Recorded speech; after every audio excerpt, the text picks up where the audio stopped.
दोस्तों नमस्कार। स्वागत है आपका हमारे इस यूट्यूब मंच पर। दोस्तों, बिहार में दिलचस्प खेल चल रहा है। एक तरफ चुनाव की रणभेरी बज चुकी है, जनता की अदालत में जाने का वक्त आ चुका है, लेकिन दोनों ही प्रमुख गठबंधनों में जो हालात बने हुए हैं और आज जिस तरह की खबरें आ रही है, उससे तो ऐसा लगता है कि नीतीश कुमार ने कमर कस ली है।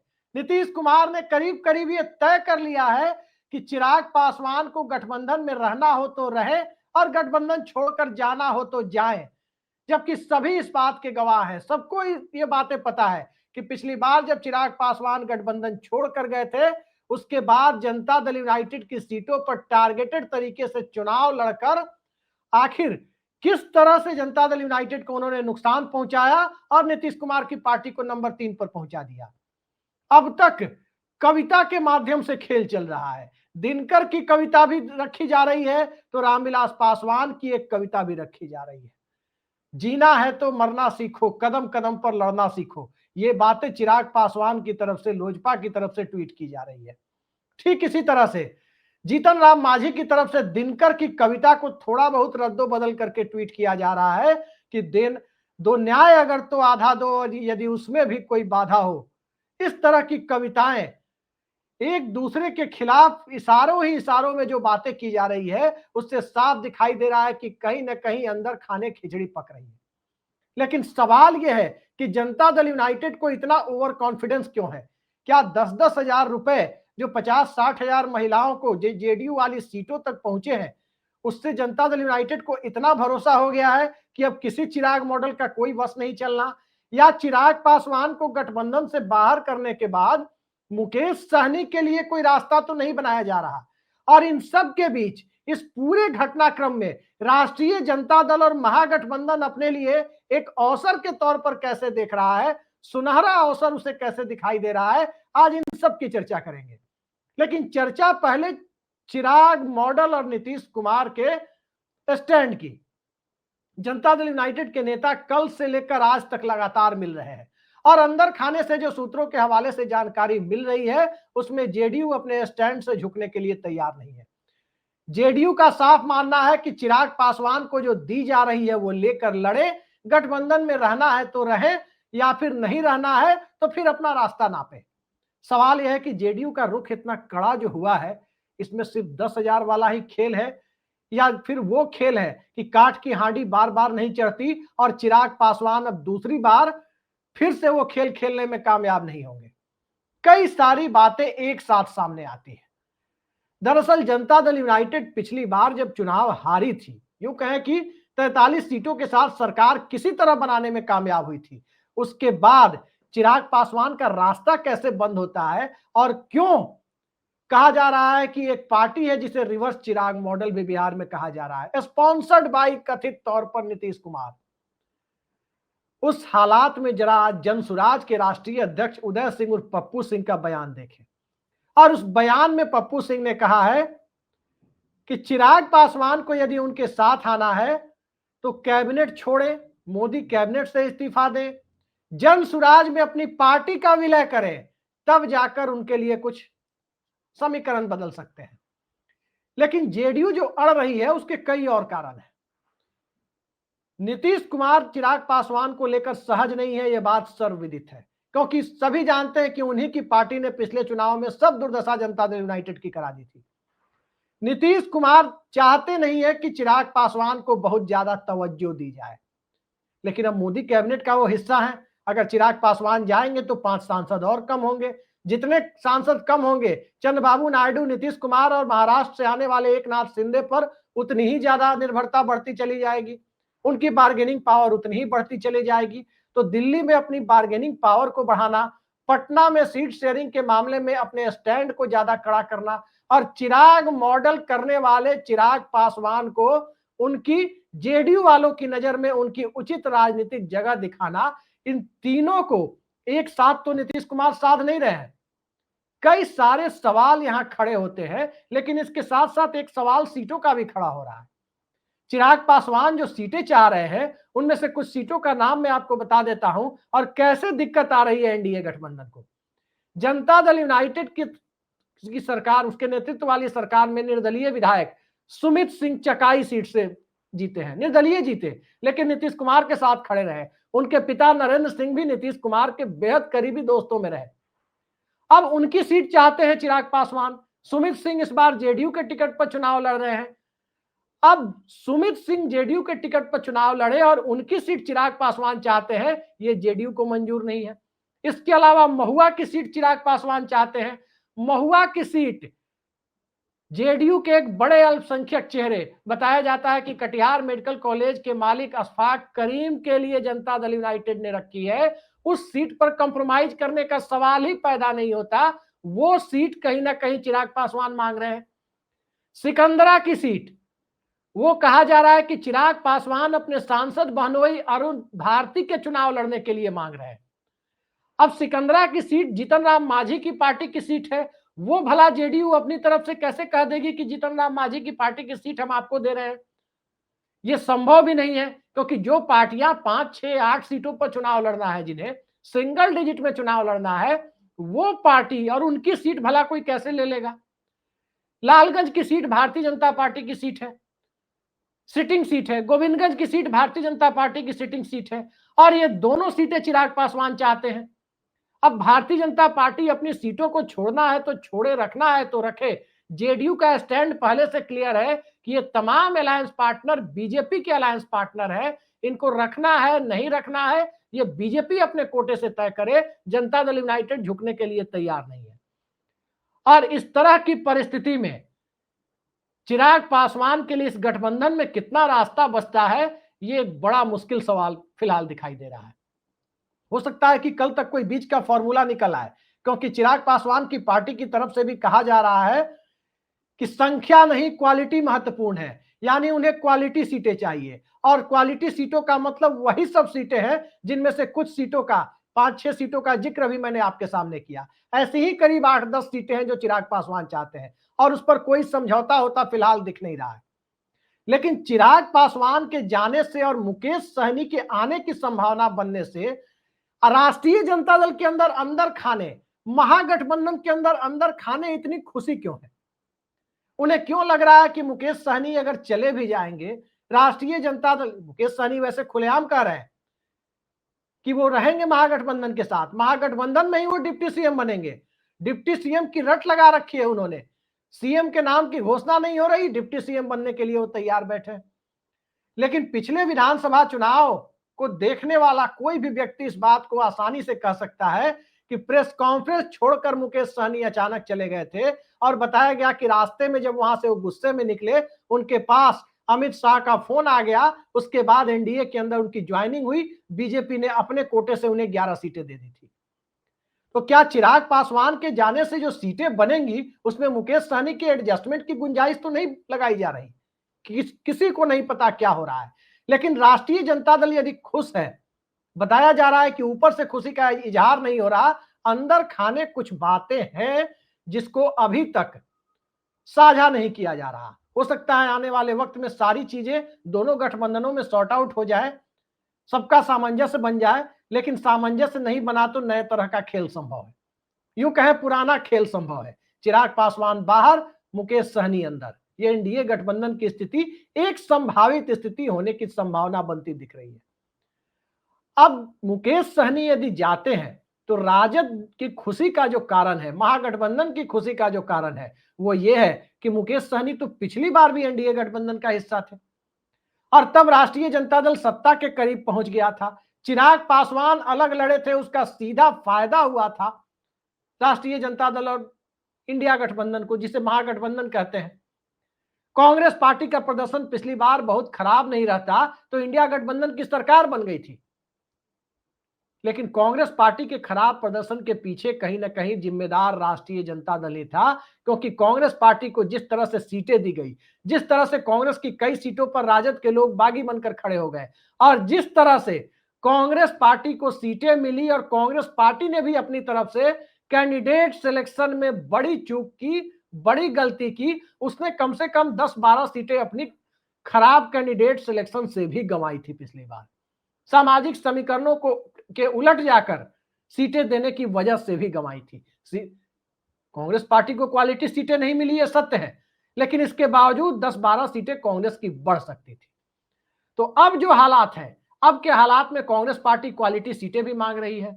अब के हालात में कांग्रेस पार्टी एक बदले हुए मिजाज के साथ बिहार में तैयारी भी कर रही है। आज दिल्ली में कांग्रेस की केंद्रीय चुनाव समिति की बैठक हुई और उस बैठक में कहा जा रहा है कि 40 सीटों पर चर्चा हुई और पहले चरण की 25 सीटों के उम्मीदवारों के नाम पर सहमति बना ली गई है। जिस दिन महागठबंधन की सीट शेयरिंग फाइनल होगी, उसके तत्काल बाद उन नामों का ऐलान कर दिया जाएगा।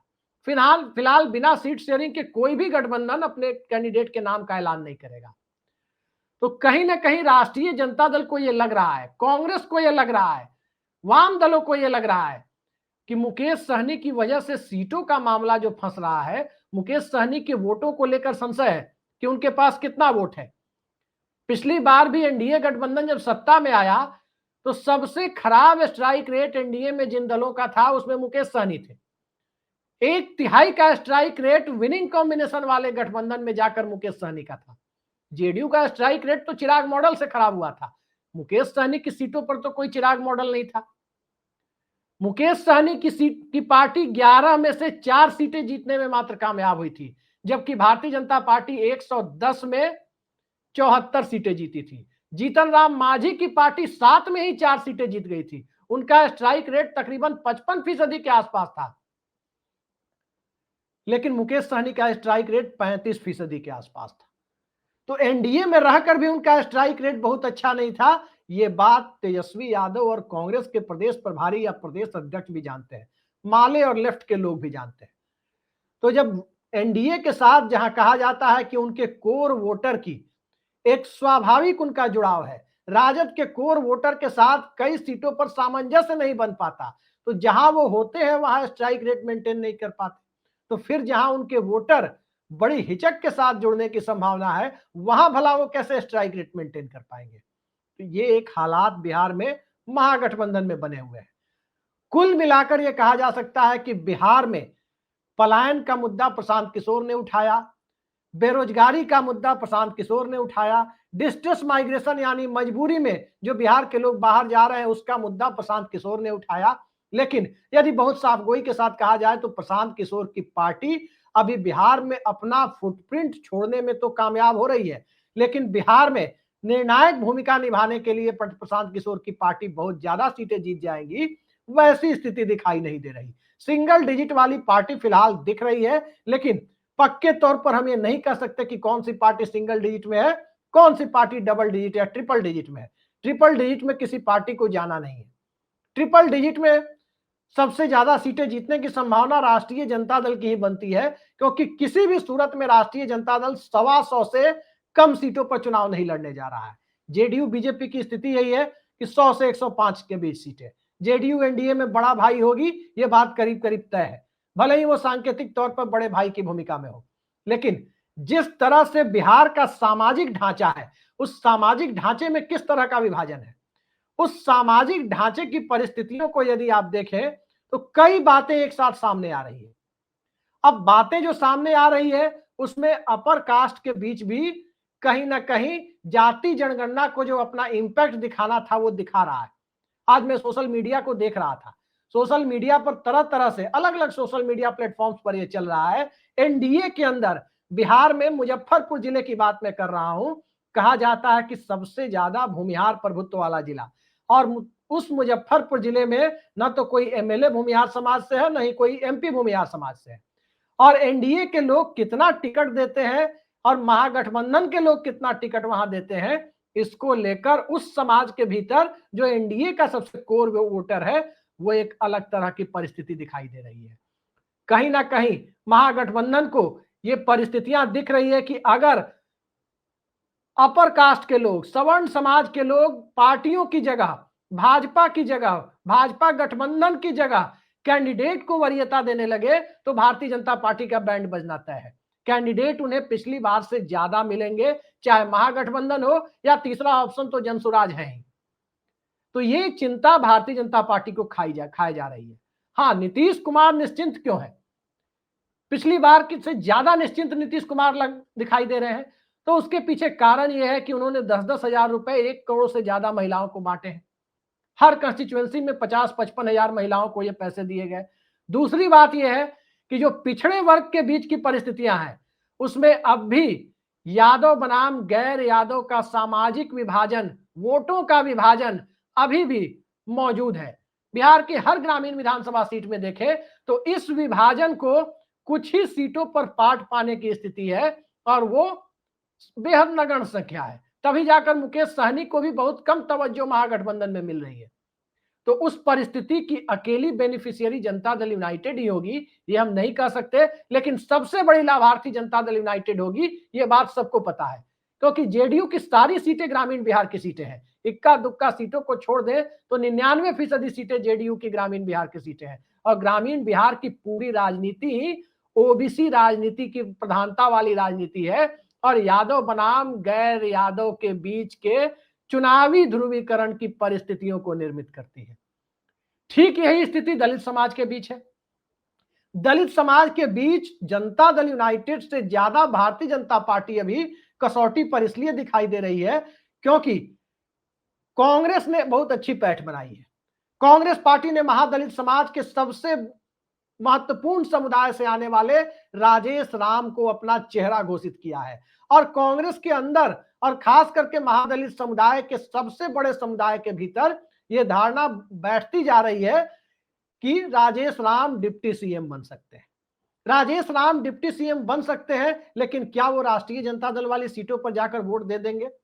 अब ये चुनाव करीब आएगा तो पक्के तौर पर कहा जा सकता है, लेकिन इतना जरूर है कि राष्ट्रीय जनता दल वाली सीटों पर भले ही महादलित समुदाय को वोट देने में थोड़ी हिचक हो, जहां कांग्रेस और माले चुनाव लड़ रही है वहां किसी तरह की कोई हिचक महादलित समुदाय को कांग्रेस के साथ जाकर वोट देने में नहीं है। और यही कांग्रेस पार्टी की इस चुनाव में सबसे बड़ी ताकत है कि उसकी सीटों पर भाजपा से नाराज सवर्ण तबका भी जहां कैंडिडेट मिलेगा वहां आसानी से मूव कर सकता है। महादलित तबका आ ही रहा है। अल्पसंख्यकों की पहली पसंद अब राष्ट्रीय जनता दल नहीं बल्कि कांग्रेस पार्टी बिहार में हो चुकी है। भले ही वोटों के समीकरण की वजह से राष्ट्रीय जनता दल के साथ जुड़ाव बनाए रखना ये अल्पसंख्यकों की एक परिस्थितिजन्य मजबूरी हो, लेकिन आज की तारीख में माइनॉरिटीज की पहली पसंद कांग्रेस पार्टी बनती जा रही है। अब सवाल यह है कि कांग्रेस पार्टी का प्रदर्शन यदि पिछली बार से सुधरता है, वो स्वाभाविक है कि चाहे अल्पसंख्यकों की पसंद हो या महादलितों की पसंद हो, कैंडिडेट और सीट सिलेक्शन के बिना कांग्रेस पार्टी के पक्ष में सीटें नहीं बढ़ सकती।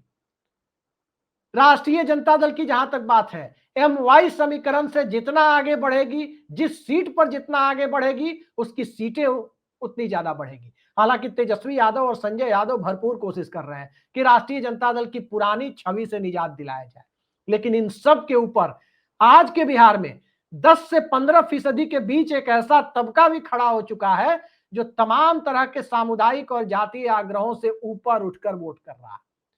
और उस तबके के बीच अब चुनावी हिंदुत्व मुद्दा नहीं रहा, अब वो हैंगओवर उतर चुका है।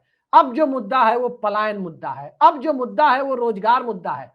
वरना कोई सोच सकता था कि बिहार जैसे राज्य में जहां रेल मंत्री बनकर बहुतों ने अपने पॉलिटिकल करियर को धार दी, बहुतों ने अपने पॉलिटिकल करियर को बनाने के लिए रेल मंत्रालय को एक इंटर्नशिप के तौर पर इस्तेमाल किया, उस राज्य में यदि प्रधानमंत्री या रेल मंत्री किसी रेलवे प्रोजेक्ट का उद्घाटन करें, किसी रेलवे के कोई नई ट्रेन देने की बात करें कि बिहार से जाकर के कंज्यूमर स्टेट से प्रोड्यूसर स्टेट यानी उत्पादक राज्यों की तरफ कोई ट्रेन जाए और बिहार के लोग ताली बजाने के बजाय ये विमर्श करें कि क्यों जा रही है मजदूर ढोने के लिए, क्यों ये फ्लाइट बिहार में पटना दरभंगा या पूर्णिया से अहमदाबाद के लिए खोली जा रही है या मुंबई के लिए खोली जा रही है, हैदराबाद के लिए चलाई जा रही है, इसलिए कि बिहार के स्किल्ड प्रोफेशनल जाके उन राज्यों में काम करें। तो 10-15% के करीब एक ऐसा तबका जरूर तैयार हो गया है जो 11 सालों की मोदी सत्ता से सवाल पूछ रहा है कि आखिर 11 सालों में पलायन रुका क्यों नहीं, उसमें कोई कमी क्यों नहीं आई।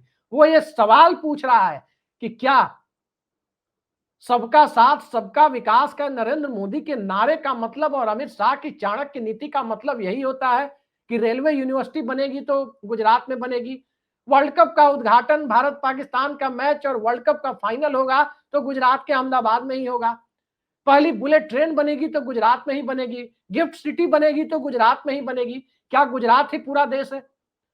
ये सवाल बहुत बड़ा सवाल है कि 26 सांसद भेजने वाले गुजरात को बिहार से कहीं ज्यादा तवज्जो मिल रही है, जहां से 40 लोग लोकसभा में जाते हैं। तो बिहार सिर्फ मजदूर और प्रोफेशनल सप्लाई करने वाला राज्य है।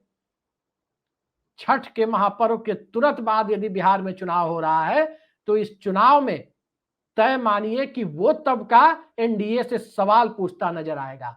और वो तबका यदि एनडीए से सवाल पूछ रहा है और तेजस्वी यादव के दरवाजे तक दस्तक देते हुए वो ठिठक नहीं रहा है, तेजस्वी यादव उसे भरोसा दिलाने में कामयाब हो जाते हैं, तो बिहार का सियासी मिजाज 180 डिग्री पर बदला हुआ भी नजर आ सकता है। लेकिन सवाल घूम फिर करके वही है कि चुनाव भी और बिहार की राजनीति अभी भी लालू यादव और नीतीश कुमार के दायरे से बाहर नहीं निकल रही है।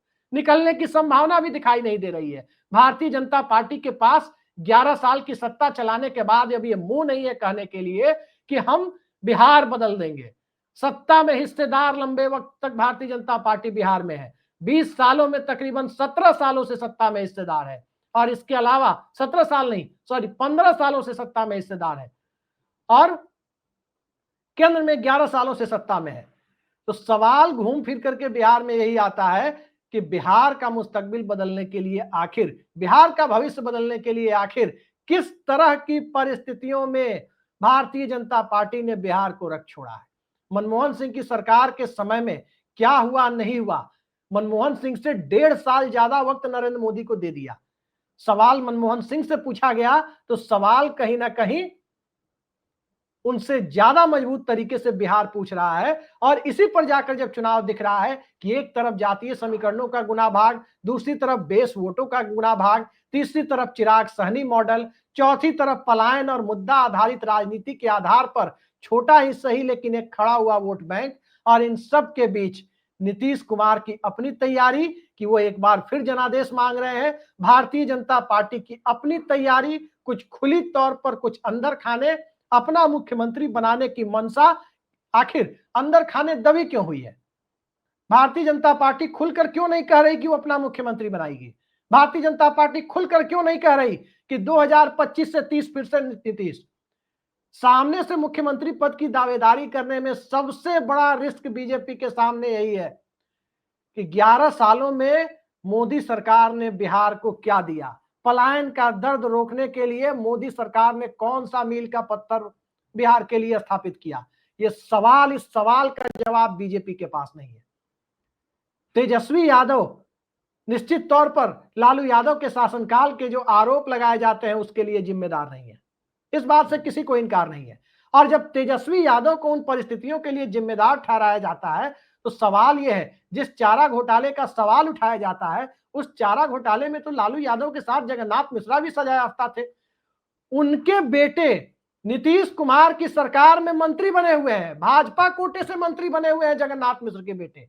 तो जगन्नाथ मिश्रा चारा घोटाले में सजायाफ्ता हुए, अब दिवंगत है, उनके ऊपर सवाल नहीं और लालू यादव के परिवार को चारा घोटाले से जोड़कर देखा जाए, डिग्री सिर्फ तेजस्वी यादव की पूछी जाए, तो फिर सम्राट चौधरी क्या है? सवालों के घेरे में कहीं ना कहीं भारतीय जनता पार्टी की पूरी स्टेट लीडरशिप है। दिल्ली की सत्ता का काम बोलता है या कारनामा बोलता है, ये भी बिहार के लोग लेखा जोखा रख रहे हैं। तो बिहार की भारतीय जनता पार्टी के लीडरशिप को तेजस्वी यादव से कितनी अलग है, ये भी बिहार के लोग देख रहे हैं। एक बात तो साफ है, शिक्षा के मामले में, डिग्री के मामले में सम्राट चौधरी और तेजस्वी यादव को भले ही लोग एक बराबर के पायदान पर रखें, लेकिन बात यदि विनम्रता की आती है, बात यदि शालीनता की आती है, तो तेजस्वी यादव के सामने बिहार भाजपा की मौजूदा लीडरशिप कहीं टिकती हुई दिखाई नहीं देती। और ये इतना बड़ा एज है, ये इतनी बड़ी बढ़त है, मानसिक तौर पर इतनी बड़ी बढ़त है जो बड़ी चुनावी बढ़त में तब्दील हो सकती है। जब लालू यादव का शासन था, बिहार की जनता बदलाव चाहती थी, उस वक्त भी बहुत सारे दावेदार थे, रामविलास पासवान एक अलग राह पे चल रहे थे, लेकिन नीतीश कुमार के व्यक्तित्व की जो खासियत उस वक्त लोगों ने देखी, वो खासियत यही थी कि एक बेहद सभ्य, शालीन और नपे तुले शब्दों में अपनी प्रतिक्रिया देने वाले नेता।